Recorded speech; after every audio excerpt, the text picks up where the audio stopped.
everyone. I'm Nick Marshall, the Managing Director of Amiga Red Group. I'd like to welcome you to our fourth episode of Grounded in Safety. Anchored, connected, protected.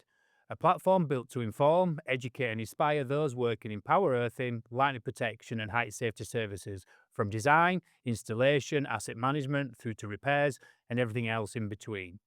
At Amiga Red Group, we firmly believe knowledge shared is safety multiplied. This podcast opens real conversation with industry experts, sharing insights, experiences, and practical guidance to help raise standards across our sector.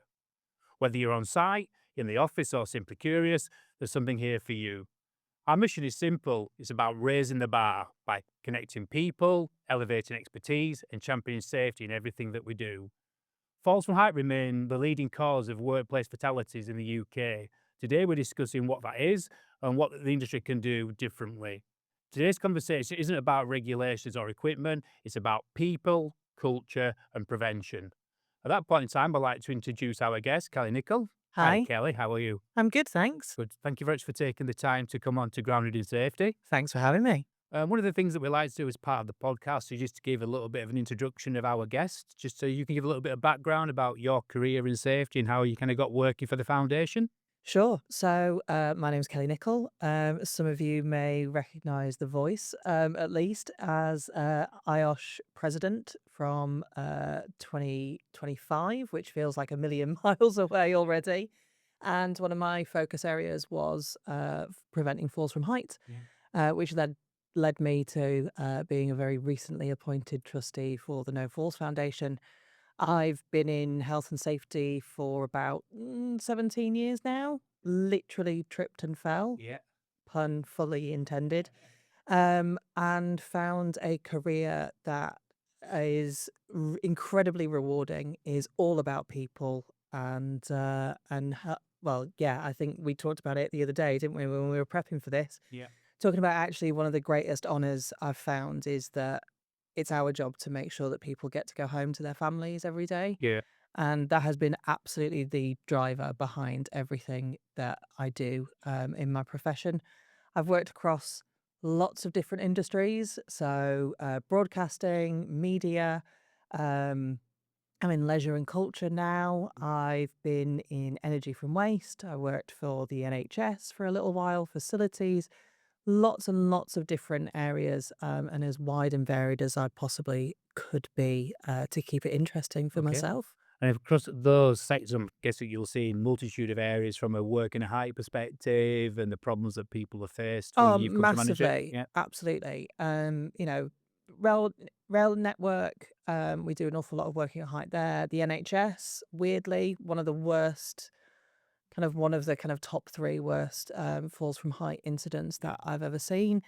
And an awful lot of kind of media and broadcast involves an awful lot of working at height, working on gantries, working on roofs, and also working in different countries where perhaps the attitude and approach to health and safety isn't the same as ours, which creates its own challenges as well. I think we'll get into the kind of the cultural aspect a little bit later on into Yeah, the absolutely. podcast. So if we start about the origins of the No Fall Foundation then, kind of what led to the creation then of the foundation?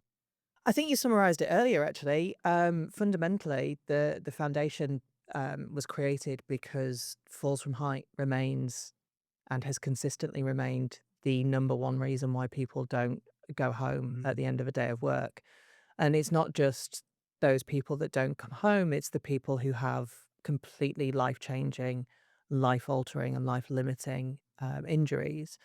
And the ripple effect that that has, not just on the individual and their family and friends and colleagues and the businesses that they work in, but the ripple effect that has out into our wider communities. The foundation was created to fundamentally prevent falls from height and dropped objects happening. Starting to research so that we've got some really good data as health and safety professionals so that we can actually nudge the dial to understand why we are still experiencing falls from height and still having dropped objects and falling objects. And then also, the bit that I didn't know before I got talking to the Falls No Falls Foundation was to provide support 2 people who have been affected by the aftermath of a fall. So that's whether somebody has survived and needs direct support from other peers who have also got the same lived experience, their families, and they can provide financial advice and financial support as well as that mental health and wellbeing support as well, which is phenomenally important and something I'm incredibly proud to be able to represent. Yeah. Yeah, I think when you listen to the personal stories, I think we'll talk about those a little bit again into the podcast. Is that's the humdinger for me when people kind of take a reflection back of why they've taken a certain action and applied something where they've navigated a process, and unfortunately then an incident or accident's occurred. It leaves some damning effects, and that's what we're trying to educate people across everything that we do as a business. But obviously the foundation has some real driving factors that sit behind it, don't it? Yeah, it does. I mean, we'll talk about it in a bit more detail later, but and one of the big things for me is the power of storytelling, Yeah. and actually that the importance of we can sit and talk about legislation all day, every day. The legislation hasn't changed in over 25 years now. Fundamentally, what h- what is changing is the way that we're approaching it, and that kind of hearing from somebody who has survived a fall, who has had life-changing injuries, and hearing that, as you said, that thought process behind it of, "Oh, it'll just take a second. Oh, it's a bit windy, but I'll just get on with that job," or "It's Friday and I wanna finish early, so come on, let's crack on," or, "I know I probably shouldn't have done it, but I did it anyway. I felt the pressure from the boss," or pressure from, outside of that, or I wasn't really paying attention to what I was doing because my head was somewhere else. All of those things that we can all absolutely relate to. And the difference being is that, somebody gets to walk away from something like that or sadly doesn't. And those personal and those lived experience stories are incredibly important and incredibly effective Mm. to convey the importance of what we are trying to achieve. Absolutely. And if you think about what does success look like for the foundation, then is that all this work that's going on. I know, obviously, probably the reduction in the number of deaths that we see, but the obviously you talked about the prevention. We've talked about some of the education piece. What does good look like and successful story for the charity? I mean, in an ideal world, you would want everybody that works at height to be able to go home to their families in the same way that they started their day. We wouldn't want to see any dropped objects. We wouldn't want to see anybody, feeling the aftermath of any of those kind of injuries.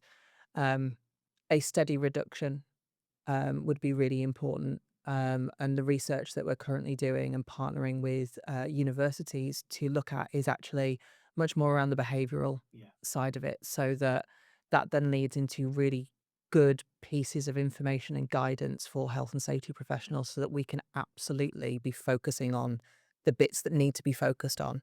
I think we're going to look at some of that behavioural stuff again a little bit later on, but I think more and more people nowadays are using data and insight to derive better decision making processes and about the changing culture, and that's making people more informed. And like I say, it's trying to then raise the bar, very much like the podcast is doing, is getting people to think about actions, behaviours, consequences of taking certain actions. No, absolutely. What does kind of the uptake look like in the industry then around kind of the No Falls Week, and how we start to generate further engagement from individuals and So and businesses? yeah, so No Falls um, No Falls Week started in 2024. Yeah. They had since then we've had 5,100 organizations sign up. So and just over 1,000 of those have joined us from the beginning Yeah. and continue to sign up, which is phenomenal. Um, and it's a dedicated week to focus on. Let's try and have a week in across the UK where nobody falls. Nobody's seriously injured. Nobody, we don't have any dropped objects either. And if we can do that for 1 week, we can repeat that. Yeah. And if we can repeat that for 2 weeks, we can repeat that for a month. And and it's that idea of, you know, last year's stats, it was 35 people who didn't go home. The year before it was 51. You know, that's one family every single week or every other week getting a knock on the door saying that somebody's not coming home. That's a rugby team being told that somebody's not ever gonna be playing for them again. That's, that's entire communities, entire, businesses, complete the ripple effect from it is incredibly profound and incredibly difficult to convey. And as somebody who has been a health and safety manager who has investigated a number of these incidents, um, from a selfish perspective, I don't want to do that. I really don't want to do that again. The responsibility and the accountability that you feel is incredibly heavy. Yeah. And that's the whole point of the No Falls Week is the idea of if we focus on the biggest reason why people don't come home just for a week and see whether we can nudge that dial Yeah. and then see whether we can repeat that over and over again, I think is a really good area of focus. So I suppose it's come out in the conversation already about why these faults keep happening and about kind of the root cause of it. So if we look at some of those in a little bit more detail, you think about the HSE inspections taking place, investigations. How do you see that playing through? Is that kind of community now stretched, and is it the industry versus the self-employed, that the balance of how do you regulate all the amount of work and hire that's going on? There's a change in behaviours, I get that, but there's also then there's kind of some of the process that sits behind it as well, in there, the culture that sits within someone's organisation. So I think a lot of the kind of the bigger hitters, so the bigger organizations are doing it and they're doing it, doing it well. Yeah. I think you alluded to, the HSE. The HSE are incredibly stretched. Yeah. The number of investigators and inspectors they've got feels like it's reducing every year. Um, they are focusing in on on the fatalities, not necessarily the riddle reportable Mm. incidents. Um, and then you've got the self-employed and you've got those kind of very small SMEs. And they're the people that we desperately need to reach because they're often working in domestic Yeah. properties. They're often working with clients who don't know what they should be expecting and they should want from their scaffolders or their roofers or even their solar panel installers. And that attitude, the attitude of it'll never happen to me, it's absolutely fine. Um, I used to make this joke that roofers are an entirely different breed of people because they are exposed to that level of risk day in, day out. And you get risk blind. You don't see it anymore, do you? And it becomes really, really difficult to be able to target them. I mean, I had solar panels installed on my house and got the assurance that it would be scaffolding, and I mentioned, what I do as a job, Yeah. and mentioned, this is the kind of thing that I would expect, and they turned up with lean-to ladders, and I went, No, guys." And I very much got a, "You don't know what you're talking about." And we could probably spend a whole other podcast episode on being a woman in health and safety still, and being a woman in kind of construction and all of that kind of stuff, even now. And yeah, the attitude of, "I don't know what I'm talking about," is really, really difficult to get over. Um, and actually all I was doing was going, "I don't want any of you guys to get hurt on my property. I want you guys to go home." Yeah. Um, and they didn't, yeah, they had their attitude, their behavior was around, "We wanna get this job finished as soon as possible and get it done quickly and as cheaply as possible," because scaffolding obviously adds cost and time and all of that kind of stuff. So yeah. And do you think, obviously, I agree with kind of women in industry, and people will look and go, what do you know that? But I think there's also some of the people accepting constructive feedback or being challenged, and some of that is about breaking that mindset of individuals into this. Says when someone's challenging you, it's not aimed to be pedantic. It's not to try and put you down to belittle you that you don't understand that you're doing the job incorrectly. It's actually going back to what you're saying there. Is making sure that he's coming from a really good place, and he's we need to probably educate people that. And a lot, if someone's tapping you on the shoulder and saying, is that safe? Maybe that's your little bit of an angel sat on your shoulder going, today could be that day where that blinkers are on and something happens. And I think we've got some words to in those areas. Would you agree? I completely agree. I recently did a coaching for safety Yes. professionals course, Yeah. and I absolutely loved it. Yeah. It's that idea of actually, I've always said this all the way through my career. I am not the expert Yeah. in what anybody else does. I don't even like the word expert in what we do either, because I think what we're here to do is we're here to build a framework within which people can be successful at Yeah. their jobs. And being successful in their job means, first and foremost, that they get to go home at the end of every day. Um, Anything outside of that. So if I come, and I think it's one of the things that as an industry, we probably, as a profession rather than an industry, but as a profession, we need to get much better at is being curious rather than judgmental. So long gone are the high vis clipboard finger wagging Yeah. stereotypes. Absolutely. But I think some of us still carry that little bit of an attitude with Yeah. it. Um, like I don't like heights, so I'm not going to get up on a roof unless I'm very confident that it's safe for me to do that. And I'm going to lean on the people who are around me who are experts in being able to get me up there safely. So if I'm asking a question, it's coming from a place of curiosity rather than judgment.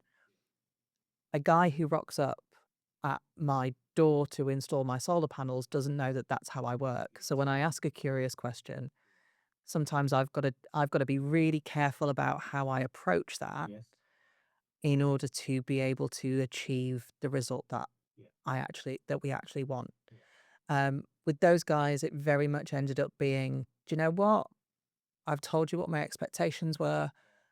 This is not what we had agreed. That's not what was in the contract. You actually need to go away. They did not like me, Yeah. but I wasn't prepared for that to happen. Yeah. Um, I got a phone call from the sales rep, hugely apologetic. Scaffolding came up, everything got sorted.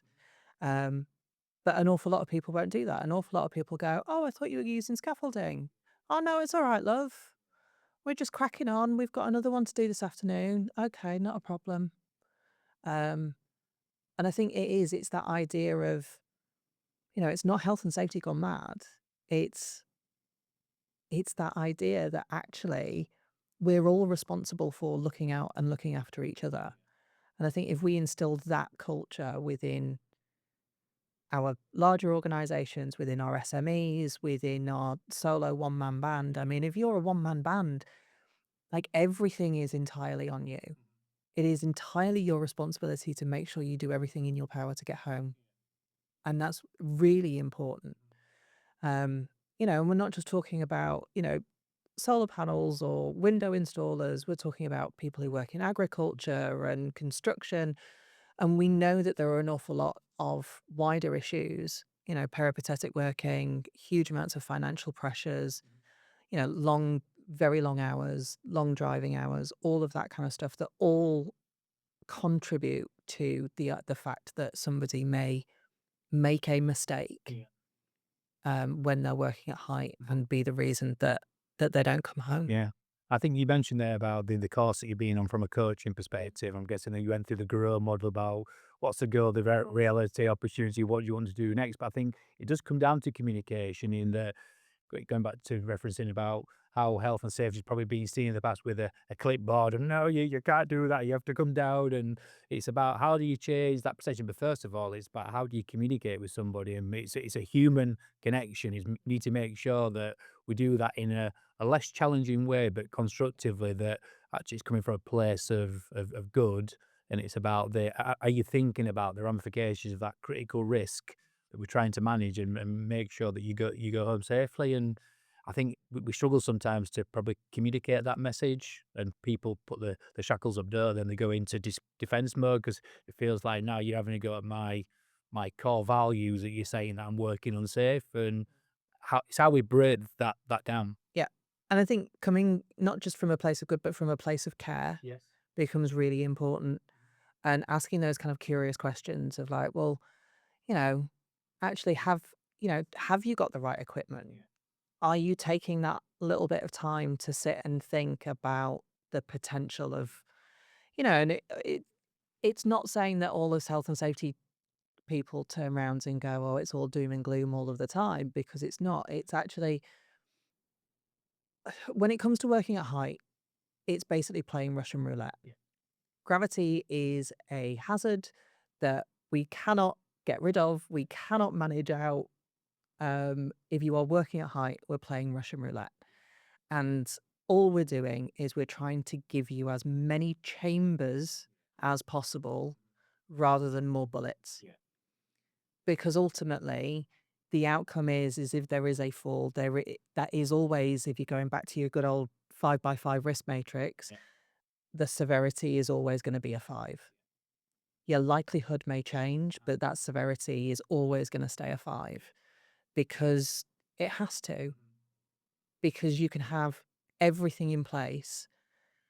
And if somebody forgets to clip on, or somebody thinks that just by physically having a harness on means that they're magically safe, it just takes one misstep, one half a second of not paying attention, and everything can The change. domino effect into it. Yeah. Yeah.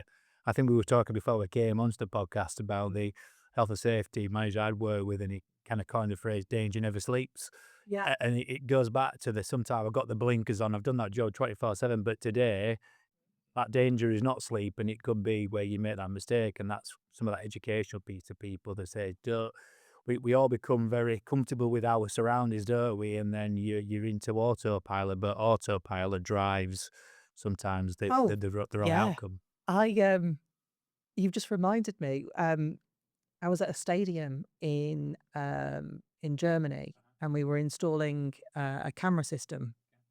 Um, and the way that it was done was you clipped on, and you had like a very small platform that you would kind of you would climb over the railing, you'd sit on this platform, and you'd sit, and you would install the camera Yeah. to the side of you. And there are 10 cameras in the system. We started off on the number one, clip on over, hand everything over. Right, okay, fine. He's back over. That's fine. Move around. On the ninth one, platform went over, all got locked in. He went over, camera got done. We came back out, and I went to unclip him and realized he hadn't been clipped on Wow. because we'd done it 8 Yeah. times. Yeah. And so we'd got into that, and it was that split second of going, oh no. Like, that could have been the time that he fell. That could have been, and we were very lucky that it wasn't, and that was purely by luck rather than judgment. And it was like, right, okay, we've got one camera left. Okay, right. Now what we're gonna do is we're gonna write into the SOP for this site that you talk through every single step. So it's yeah. And it's the lessons learned, isn't it? So straight away you've gone, I need to go back to it because that is an area which could potentially happen again. So let's make sure then that we put something in place where we're talking through the process. Yeah. Be like the pilot of the check of the planes, isn't it? And then I'm capturing that information, but then somebody signs that off at the end of it and goes, right, I'm comfortable then before we. Before we've actually gone and done it. Yeah, Yeah. yeah. So, yeah, it does, it's that repetition, especially if you're doing the same thing over and over again, it becomes muscle memory, and you're not necessarily fully engaging your brain, because as human beings, once we're very used to be doing something, it gets very easy for our brain to go off for a wander somewhere. Or if we are struggling from a mental health perspective, or we've got financial worries, or we're stressing about what is happening in the world. There's a lot happening in the And world there's at a the moment. lot happening in the world, Yeah. or you know, my filling my car up cost me double the amount of money that And it that goes did, back to and how, financial yeah, aspects, ain't all it? of those bits. Or my daughter's fallen out with me, or I'm not speaking to my boyfriend, or and all of those things. Your brain goes there because that's fresh and that's going on, and your body thinks that it's still doing the same thing, and it doesn't take a huge amount for something to go really, really wrong. And you mentioned right at the start about the number of companies that are engaging with over 5,000. But I think that we talked about then the probably the self-employed are hard to get, and we've used that word communication a few times. So how do you think we get the better lines of communication with them to get our messages to land to those individuals? Is it TikTok, Facebook, Snapchat? Because you've got a younger end, but also you've got an older end of people that are probably they've done that job. Well, why do I need protection? I've done this job. But then if I'm taking on some new people into the business, do I then pass on those bad habits to them? Because you just go, you don't need that. Because look, I'm living proof. Ours. How do you think we get to those individuals? I think it's really interesting, and quite frankly, if a TikTok, if somebody getting on TikTok and demonstrating how to use a harness properly and how to clip on is the difference between somebody paying attention to it and not, flood TikTok with it, flood Insta, flood Snapchat, etc. Like any method of communication. And as health and safety professionals, we are generally really good at changing the way we communicate depending on the audience. Yeah. The way I talk to my board is very different from the way I talk to my finance team, is very, very different to the way I would talk to a lifeguard or an usher. Um, and and that we need to become really adept. Yeah. And I think one of the really important things is actually listening to people, going to forums that they already are in, going to, I don't know, local chambers, going to business chambers, going to business forums, SME forums, and actually listening to them. And it goes back to curiosity rather than judgment. How can I help? Because actually, what we do as health and safety people is we help businesses become more effective, more efficient, and we help them become more successful. So coming at it from that direction of what I can do is help you have your business more successful, bring in more clients, be more efficient, retain your staff rather than losing staff hand over fist, or, having people leave you for bigger jobs or whatever. Like, I can help you grow that just through health and safety. Yeah. And it's really simple and really straightforward. Yeah. It just it requires a little bit of front end investment in training and time and coaching, and making sure that you've got somebody with the best version of your staff. Um, and that will pay dividends further on down the line. But yeah, like an awful lot of SMEs, they don't come to the big conferences. They don't come to the big exhibitions that an awful lot of us are at. Um, so it's meeting people where they're at Yeah. is really, really important. And yeah, if you need to do a TikTok dance in order to convince people. You don't see my downstairs. No, nobody wants to see a dad downstairs though. But I might put that in my back pocket and take some dancing lessons. Desperate times. Exactly. Yeah, it will be desperate. Believe me. So we've touched on then the culture side of it. So I think that's massive into it. It's one big thing that the foundation is trying to make sure that they drive out the educational piece and really get more advocates out there to challenge. So if you look at some of the behavioural safety aspects of what people do in this day and age, is that advanced further, do you think, nowadays? Or is there still work there that we need to think about the behavioural safety and how we bring that down a level to probably to that self-employed? Oh, I Is that think another deep question there you could do? no, it's another podcast episode, that one. Behavioral safety is really essential. Yeah. Is understanding what makes people tick, understanding what people's drivers are, understanding why people come to work, Yeah. and understanding that that might not be the same for everybody. Um, there was a fascinating panel that had the honor of chairing whilst I was in a health and safety conference in Japan last year, where somebody talked about the purpose of work. Yeah. And actually, if you understand your purpose within the work that you do, it's it's the really old story of the new CEO of NASA walks through Oh, yes. and he meets one of the cleaners and the cleaner's mopping the floor and he asks the cleaner, "What are you doing?" And the cleaner's response is, "I'm helping put a man on the moon." Like that it's that if you know what part you have to play in whatever business it is, that is a really strong vision, it's a really strong mission, and that those values are carried by leadership, it becomes really, really easy.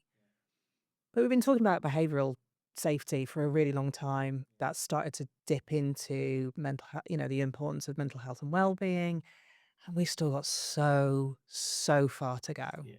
on that.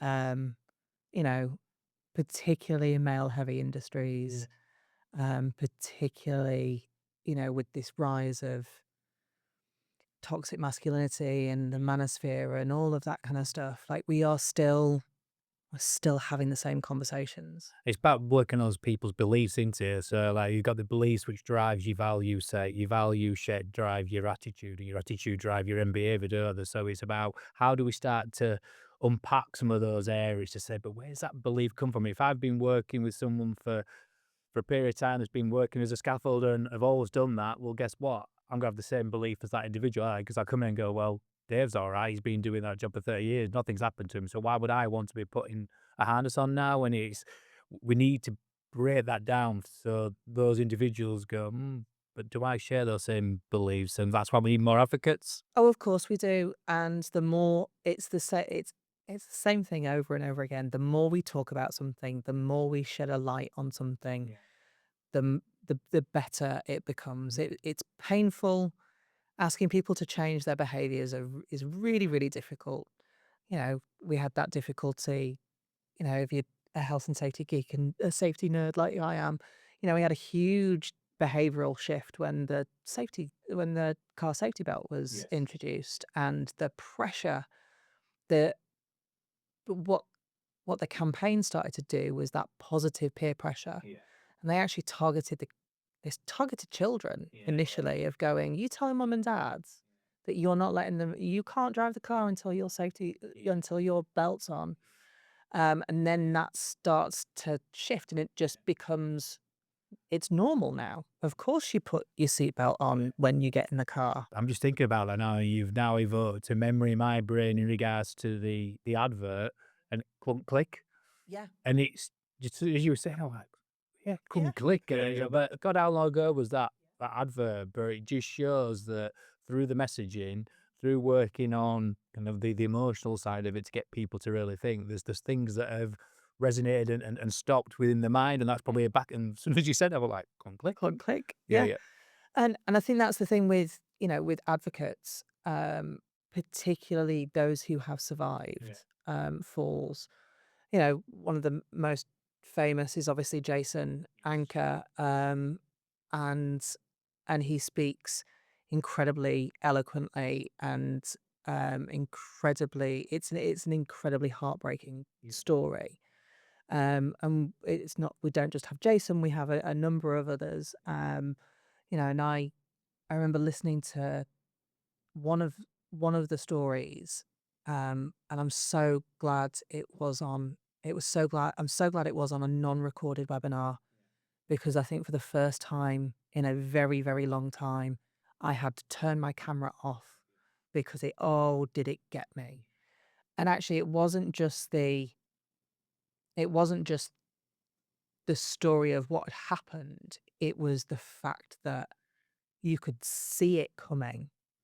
Do you know, like, yeah, you could see it coming, and hindsight's 2020 and all of that, but you could understand that it was something it was just you could see it happening, and this was a business owner who simply did not care, and then you find out that he'd done it who'd done it elsewhere and done it to other people, and I think that's the bit of it's that the kind of sense of justice and that absolute kind of this should never have happened. It's bad enough that it happened once, but then for somebody to not have learnt from that and continue to treat their staff that way was yeah, Comes yeah, back to values, isn't it? It's about goes back to if value. you know that that's something that's happened in a past life, if you can carry on doing that, then that says a lot about you as the individual, which is, and there are people out there, and that's why we need to educate, where people can then come back and challenge those individuals going, Yeah, I've seen things, I've been educated here, and yeah. actually I'm coming from a power of strength. And I suppose it leads me on to that next question about kind of risk perception as well, isn't it? Is that how do we start to really help people in that risk perception? Because my level of risk to your level of risk, we might perceive things in a totally different way. And Oh, so absolutely. I'll go if someone tells me rather than go, whoa, whoa, whoa, whoa.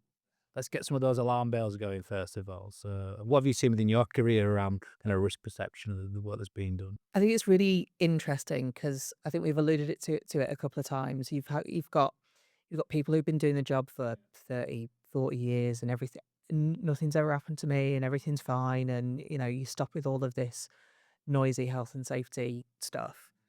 Um, and then you have your newbies, your new entrants who don't tend to know any better and are very eager to learn and very eager to just say yes so that they can keep their job. But actually, what's incredibly interesting with Gen Z um, is that they are an awful lot more educated. Yeah. They are an awful lot more aware, and they are, us millennials who are, old now, um, we're probably mature. Yeah. I wouldn't say mature either, just older, older. Yeah, not necessarily wiser. But we're probably the last generation where that social contract was drilled in. You go to school, you do good at school, you go to uni, you get a good job, blah, blah, blah, blah, blah. Gen Z are very, very comfortable with going, no, very, very comfortable with going, your values do not align with mine. I'm off to go find something else. And I think that's a real shock to the system for an awful lot of people who are, but I've been doing it for 40 years and there's nothing wrong with that. And somebody else comes in and goes, what on earth? How on earth are you doing this? This isn't okay. Um, Bit of the truth mirror into at that point in yeah. time is, oh, yeah. And that's very uncomfortable for people who are older and more experienced because they've been doing it for that long like that. And, of and who are you to come in at 21 or even, 16 and tell me that I've been doing it wrong? And that's a really big challenge. But harnessing so when I used to do when I used to work for a broadcast company, we would spend a whole week. There was a whole week of induction Yeah. for all of our new starters, and they spend a whole day with me. And they were all either placement students, so kind of halfway through their university courses, or they were fresh out of uni, hadn't really seen the world, and I was the health and safety department. We worked in 190 different countries, 365 days a year. We delivered, sports officiating to tens of thousands of sporting events across the entire world. I can't be everywhere all at the same time. Unfortunately, I'm not that good. um, so my job on my day with them was to instill this idea that actually, if something doesn't feel right in your gut, stop, figure it out, and then move forward. And I mean, we'd spend the first 45 minutes discussing why health and safety is terrible and awful. And then we flipped it all around and we had that really important conversation. And we'd go through the technical stuff and the working at height and all, you know, and we'd had we had a very bad experience where one of our placement students died from a fall from height. And and that was horrific. Mhm. Um, and the ripple effect that that had across the business, um, the trauma that that created from those of us that just went to the coroners Yeah. and heard the extensively long list of injuries. And knowing that his brother had worked for us, Yeah. and um, like I didn't ever want to be in that position again, Yeah. like never. Yeah. Um, and You can tell that people, obviously, I'm close to you, and I can see you tearing up, and because you've been through an experience, you've felt every single emotion. So that's absolutely. yeah, and that's what people need to understand when they are taking those actions. Is you might have gone, but think about everyone else that you leave in the way. Then they go, someone's going to have that question of why, why has it happened? How could it have been stopped? And there's probably loads of areas that Of it could have course there been is. stopped. And And you kind of realize that, having been through a number of kind of, whether it's EHO or HSE visits, etc. Like they are awful. They're really awful.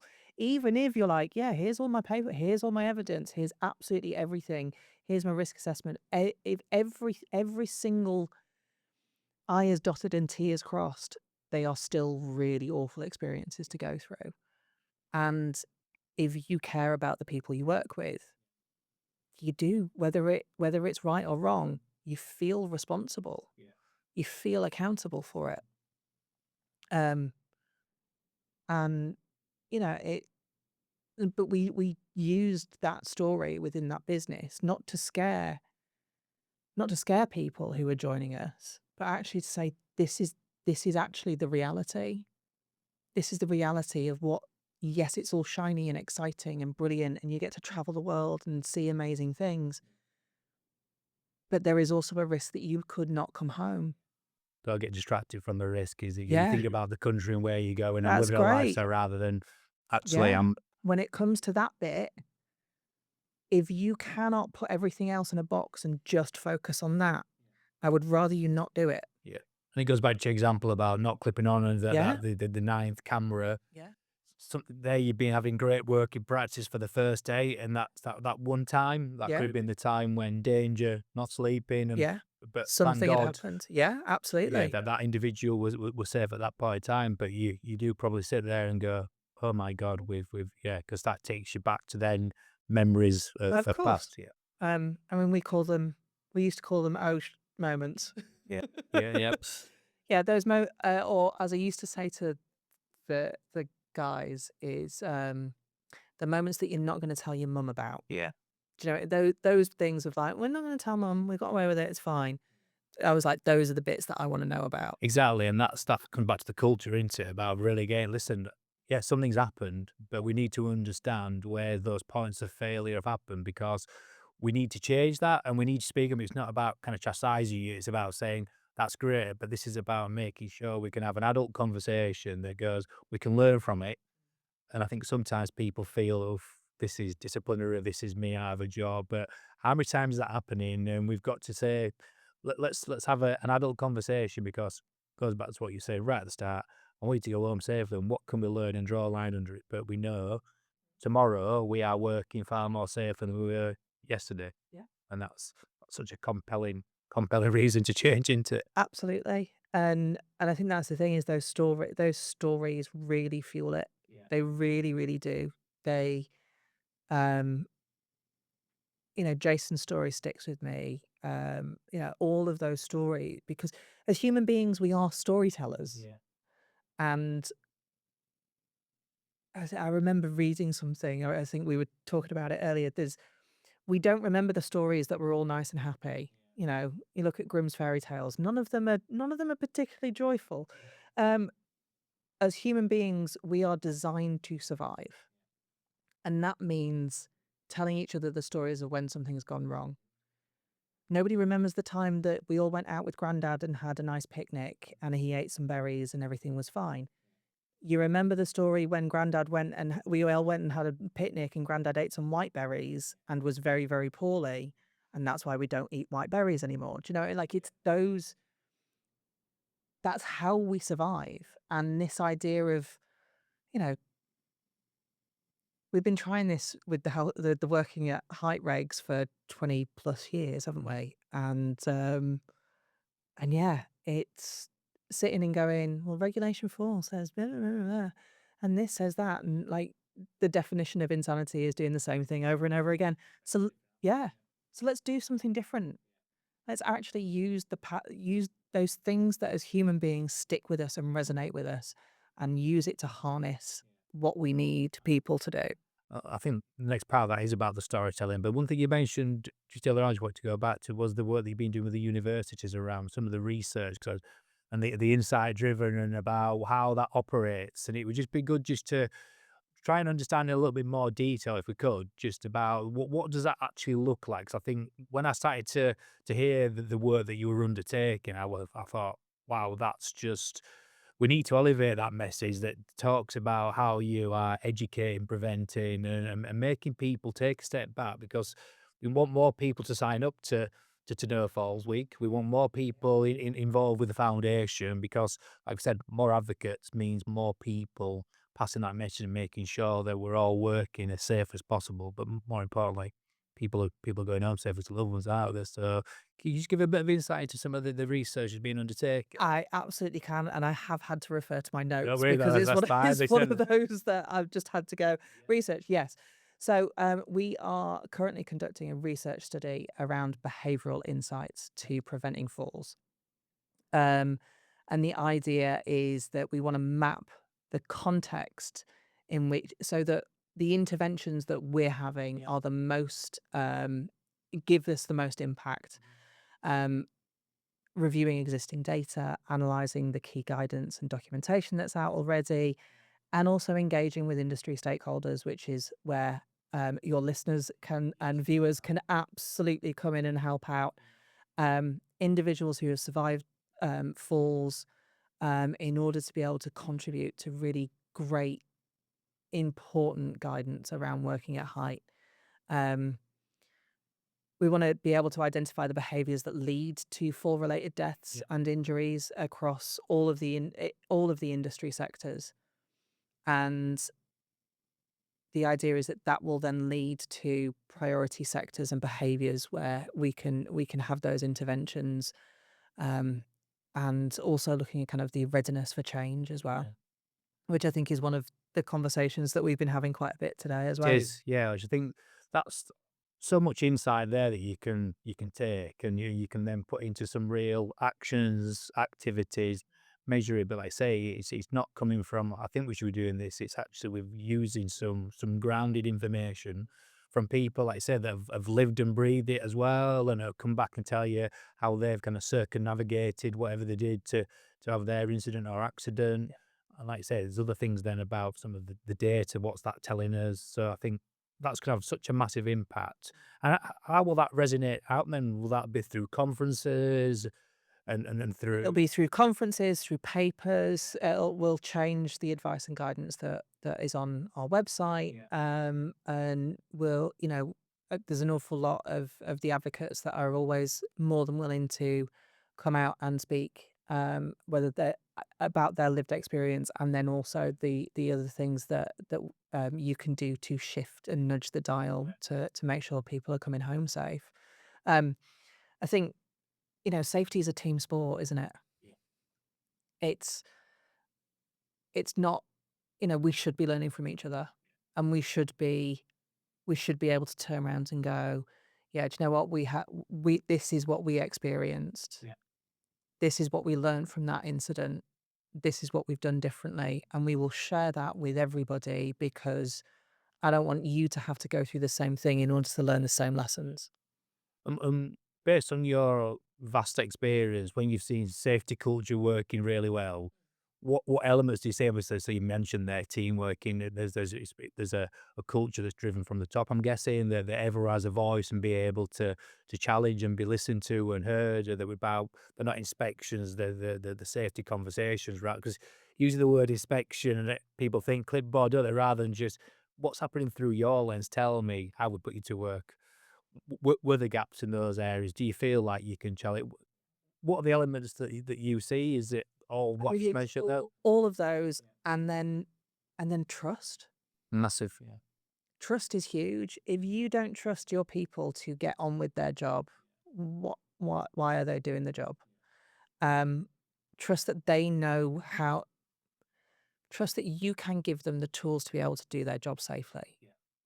and that they can trust you that if they say they don't feel safe or they feel that something's not right, that that will also be listened to. Um, you know, I've never massively been one for hugely hierarchical organizations. I don't think it works. Um, we're all driving we're all driving in the same direction. And it's me trusting that the person beside me um, is not just responsible for them, but is responsible for me too, in the same way that I'm responsible for me and I'm responsible for them and the person on my right. And that, and yeah, and health and safety is a tool to be able to get us to the place Yeah. that we want to be. It's not a hindrance. It's not, oh, we've got to do this because the law tells us we have to, or we don't want to get in trouble. It's we do this because it's the right thing to do. Yeah. And it goes back to the understanding what your critical risks are and the control measures you got in place. 'Cause, yeah, I could have a piece of paper and a risk assessment that tells, but a piece of paper is not going to keep you safe, is it? It's about the attitude, the behaviours. It's about people really understanding everything that I'm doing in way of that process. That goes back to your example, like clipping on, clipping off. I've done that in the same way, repetition, but I make sure that I'm concentrating in those areas. Is the equipment inspected? In the right way? Have you? Because they are things that could potentially fail if a fall does occur, and it's getting people to go, that's the mindset that you need when it comes to prevention. The other thing is I, and it's quite controversial. Some people look at me weirdly. Yeah. I don't write risk assessments. Uh-huh. I don't think I've written a risk assessment in over a decade Yeah. as a health and safety bod. Yeah. I don't write them. I'm not the expert in that job. Yeah. You write them. I'll write them with you. Yes. I'll give you the framework and the tools to be able to do that risk assessment. But what are the things? What are the things that make you worried about not going home? And actually, rather than going, I know we nerded out earlier and talked about 5 by 5s and Yeah. all of that. But fundamentally, if you go, what are the things in your job that mean that you might not go home? So flipping that conversation, getting people bought into what you know, is a paperwork exercise. We do live in a world where if it's not written down, it doesn't exist. It's very, very difficult to prove things that we don't have physical evidence for it. But using risk assessment as a tool to have those conversations with people is really important.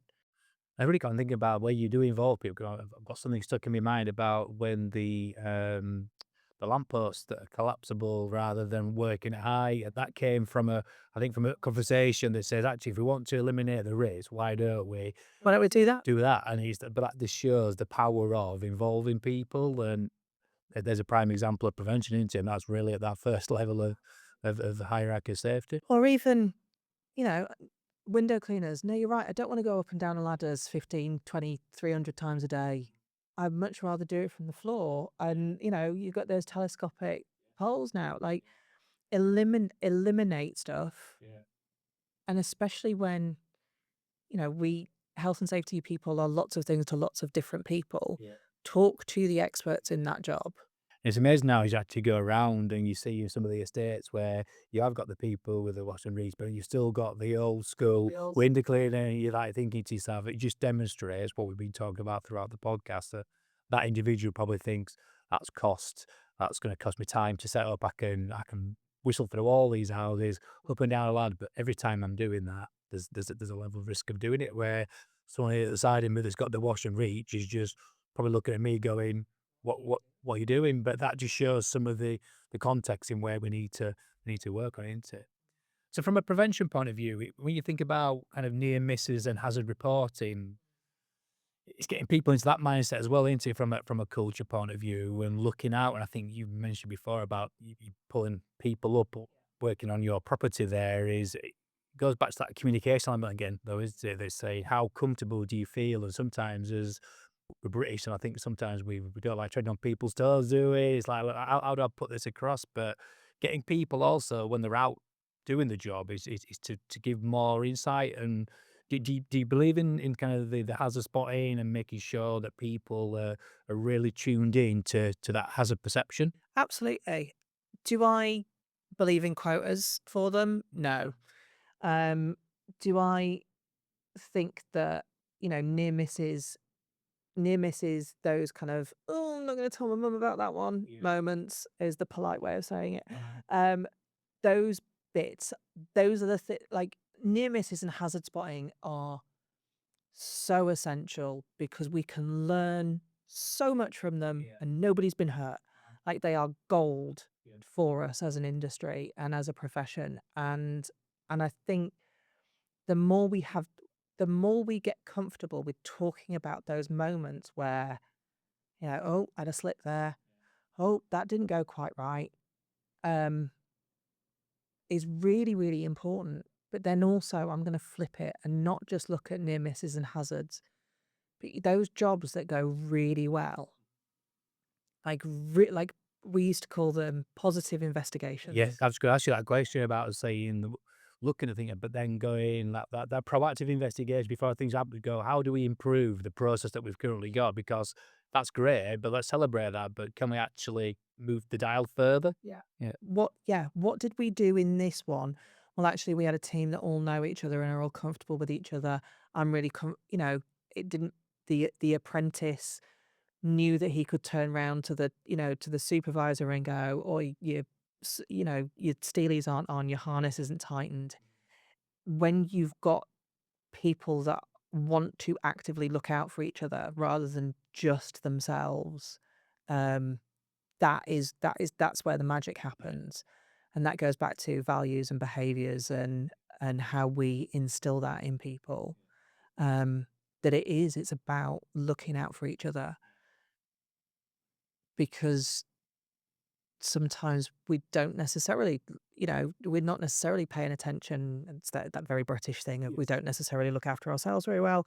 But I'm comfortable looking after you, so you look after me, I'll look after you, right? Yeah. And I think that's really important. And a lot of the key of that is supervisors and line managers who become curious and are interested in learning from things that nearly went wrong or went wrong, but nothing happened. Nobody got hurt. Um, and those things, and it goes, yeah, I think you mentioned as well, it's about the empowerment. So you empower people then to do risk assessment support. So there's a level of empowerment. There's a level of empowerment, then there's that supervisor say, actually, I'm going to stop the job because it's not safe. And that again, that's about the cultural aspect. They're going, I know that I can push that back into the office and I'm fully supported rather than go just get the job done. But what we said right at the start though, probably the self-employed sometimes that is they are looking and going, I need to earn some money today, so actually I'm just going to crack on. Yeah, I've turned up. I've been given some of this equipment, but either the equipment's wrong or the set of circumstances that I'm now working in have changed and this is no longer fit for purpose. But I'll crack on. Or actually, the scope of work changes where they go, well, just do this while you're here as well. And I suppose that's where the incidents occur because I've got the control measures for that first job, but then someone just drops something on me and goes, just do that.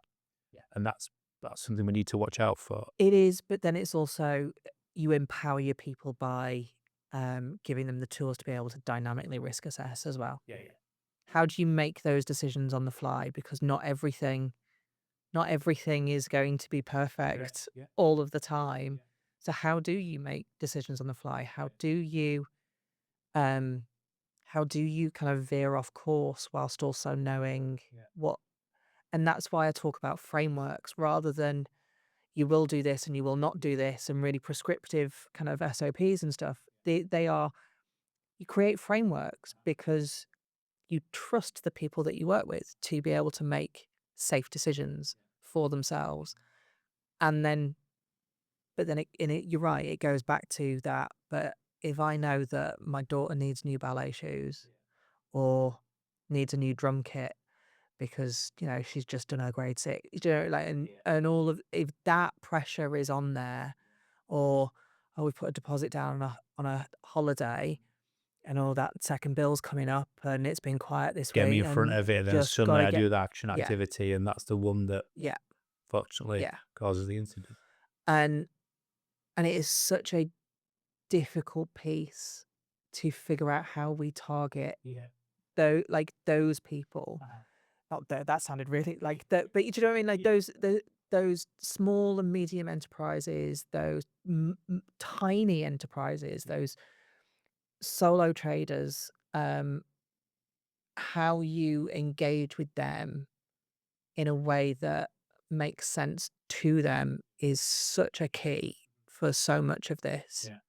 I suppose that links us on quite nice. We said at the back end of this podcast, we'd look at some of the ambassadors that you've got working within the, and the personal stories that come out there. And can you just give us some examples of some of the people and the stories that come out there? Because I think that is and we've left it to the back end because I think that is the absolute golden nugget when people go, oh my God, they are things which you can now bring to the table to educate people where you're driving an emotional response, which means that locks it into the brain because it's like, wow, that's powerful stuff. And listening to your story previously, singing it's still there with you. It never goes away. Yeah. Yeah.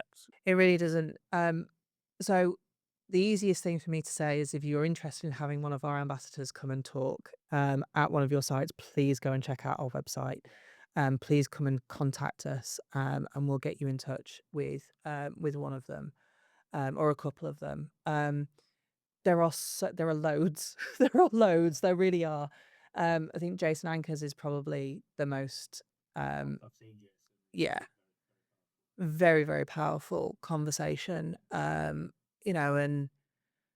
his recognition that, his accountability. What's interesting is having heard him speak a number of years ago versus more recently is how that talk has changed as he has come more to terms with the responsibility and accountability that he has within, that incident as well. 'Cause I think probably some of the anger has dropped at that point in time, and he's going to kind of self-coping ways, and this is now his life, and he's accepted that. But then it's about, well, have I got here? And the power of reflection is Yeah. is massive. But then you want people to think about that, to reflect in the dynamic risk assessment, don't you? To go, whoa, let me just put the brakes on before that job starts. I've now come across something. Yeah. Yeah, but And we don't just have Jason's perspective, we have his daughter's perspective as well now. So she talks, really eloquently. I think she was 3 when Jason had his, incident, and so she has never not known dad in a wheelchair, but she talks about the incident and not the incident itself, but the recovery and the relationship with her father that had completely shifted because of that injury. And if you brush off I don't think you ever can, but if you brush off Jason's story of going, "Well, that'll never happen to me," listening to the effect and the impact that had, that 30-second mistake made for the ramifications that had with his relationship with his daughter, um, the things that he could not do for her and with her because because of the injury. Um, I think I alluded to another one earlier, where we had a guy we have a guy who worked on chimneys and on roofs, and he was put in a position where he was exceptionally uncomfortable, did not feel that he could say no. Um, I mean, the story's horrific, and it absolutely incenses me. It gets so angry about it.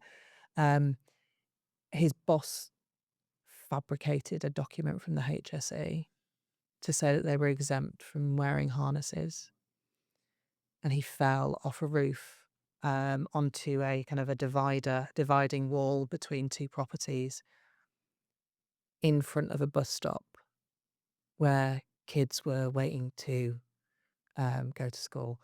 Ah, um, and the bit that got me got me in that was his first thought was how traumatized those kids would have been.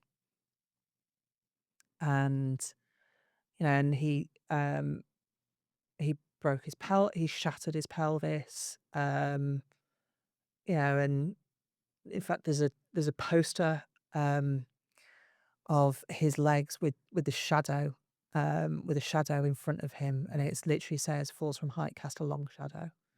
And it's phenomenal. And there's people who there's family members who have lost somebody to a fall from height. There are survivors, who it may not even have been as bad as kind of those two examples. I'm actually I'm talking to um I'm talking to one of the guys I know who had he had a telescopic ladder snap underneath him, and he fell 6 foot.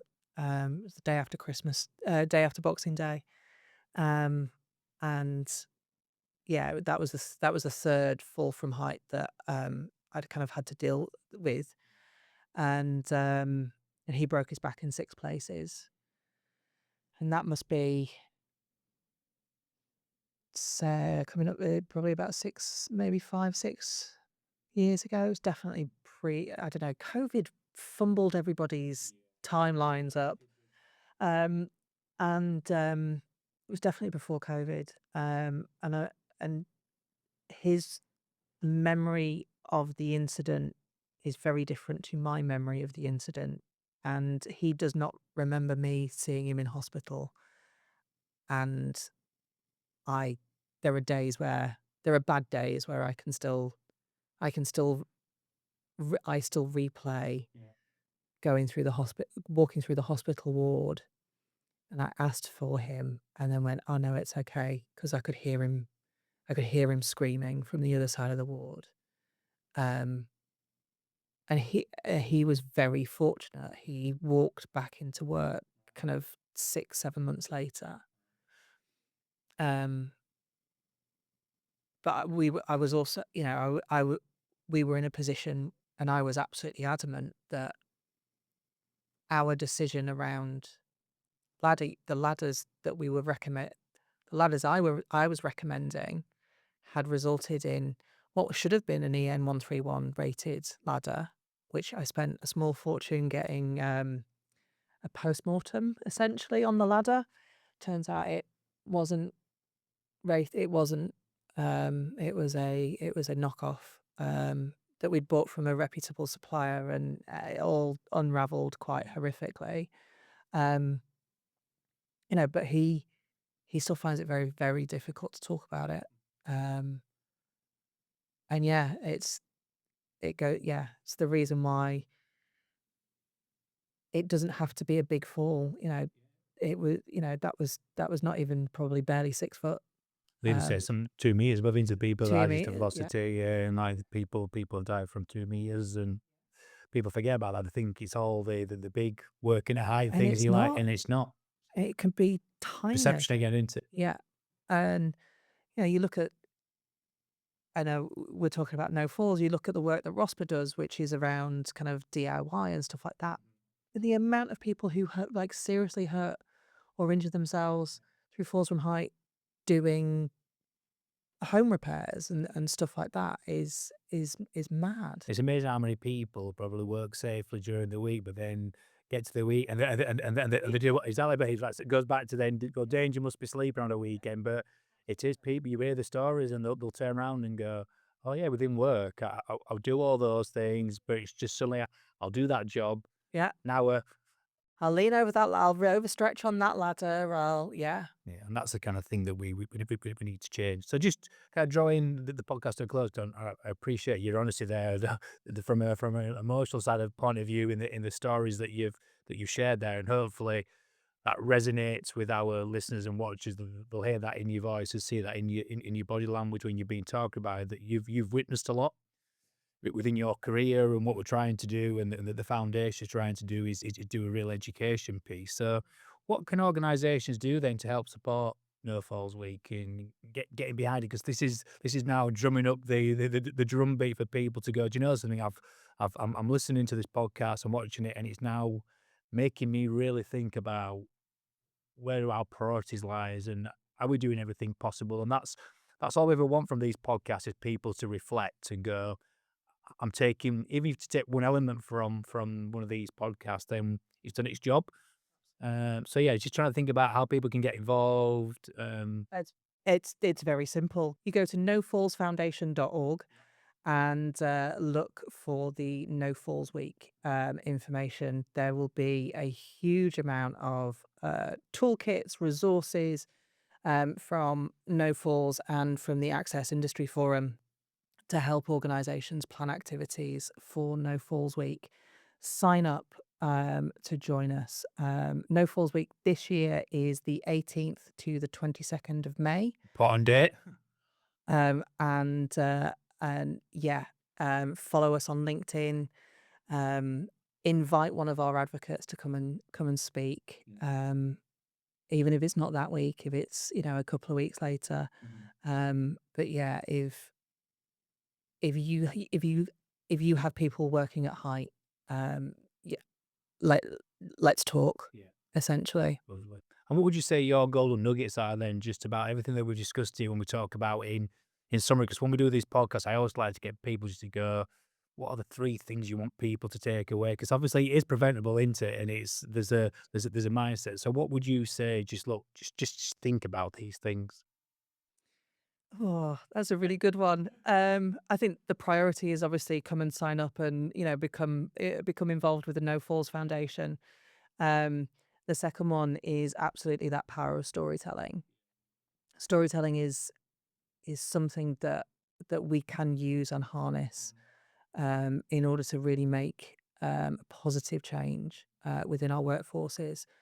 And thirdly, look at how you can shift culture. Culture is the key to so much of this, because shifting your culture shifts people's behavior. And if you shift to a trust culture, then people will come and speak to you, and that's really important. Powerful, powerful. They all say the power of 3. I think they are real powerful messages there. So, Ken, I'd really like to thank you for your time. It's been really insightful, and like just to see the passion, the emotion that comes forward. You can tell, obviously, that you live and breathe this type of stuff, and I appreciate you taking time to come on to Grounding Safety to share that with us. Thank you very much for having me. Thank you very much. So all that remains me to say is thank you for tuning in, watching and listening, depending on how you decide to consume the podcast. If you can join us in next month's episode 5, which is surge protection.